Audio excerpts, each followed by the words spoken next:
తిరుపతి భక్తుల మరణం పట్ల సిపిఐ నేత నారాయణ ప్రగాఢ సంతాపం తెలియజేశారు. పోలీసు వైఫల్యం, టీటీడీ సమన్వయ లోపం బహిర్గతమవుతుందని మండిపడ్డారు.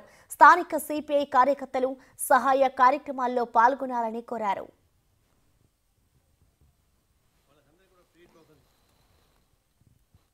తిరుపతి ఘటన చాలా బాధాకరం.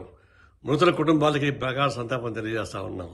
సిపిఐ తరఫున ఇప్పుడే కార్యకర్తలు సహాయ చర్యలు కోరుకుంటా ఉన్నారు. అంటే ఏకాదశి సందర్భంగా సహజంగానే పిలిగ్రిమ్స్ ఎక్కువ మంది కొండకు వస్తారు.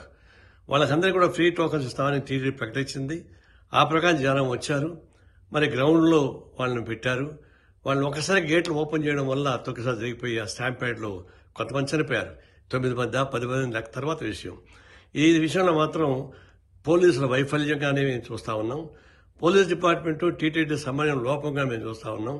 ఈ సందర్భంగా మృతుల కుటుంబాలకి తగిన సహాయం చేయాలని చెప్పేసి, వైద్య సదుపాయాన్ని కల్పించాలని, స్థానికంగా సిపిఐ కార్యకర్తలు చురుగ్గా పాల్గొని చెప్పేసి నేను విజ్ఞప్తి చేస్తూ వారి చనిపోయిన వాళ్ళకి ప్రగాఢ సంతాపం మరోసారి సిపిఐ తెలియజేస్తా ఉంది.